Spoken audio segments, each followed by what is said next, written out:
Hey, what's up, YouTube? It's been a couple weeks since my last update. Bit of a somber update today. Sad to say, all four fish I was quarantining, the two clowns and the two yellow tangs, are all deceased. To catch you up really quick, tangs looked like they had crypto or marine ick, so I moved them into a quarantine tank as well as the clowns. They were the only fish in the aquarium behind me, and started treatment with copper power. Everything was going fine for about 10 days, and then at day 10, the clowns started showing signs of velvet, and everybody stopped eating.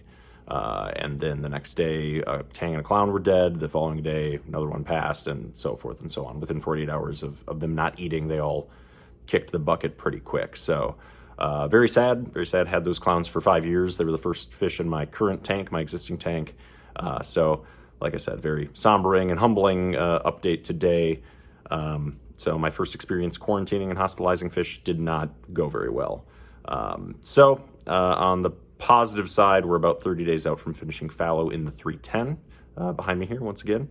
And in the meantime, decided to order an aquabiomics test, the tank DNA assessment, to see if there's any signs of protozoans in there, maybe get a better idea of what diseases the fish may have introduced to the tank, or the live sand perhaps.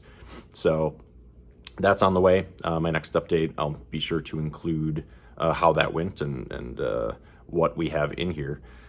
In addition, going to try some of the ARC Reef coralline in a bottle, just to see if it does anything. It seems to be mixed reviews whether it's snake oil or not, so we'll give it a shot and see how that works. Beyond that, there is a little bit of life in the tank, even though it's running at 83 degrees and fallow at the time. I'm still ghost feeding for bacteria. There are signs of pods. There's also some red planaria. I saw one little aptasia floating around in there, and some other tiny worms and things like that. So there is some life in the tank as it's kind of going through its initial cycles. You can kind of see from here, diatoms have kind of all died off at this point. So that's kind of nice that the diatoms that were covering everything are gone.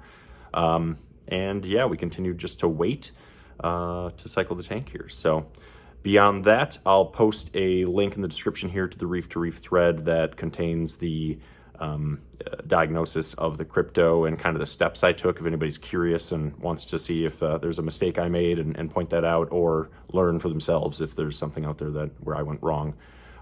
Beyond that, that's all for now. So thank you very much for watching, and happy reefing.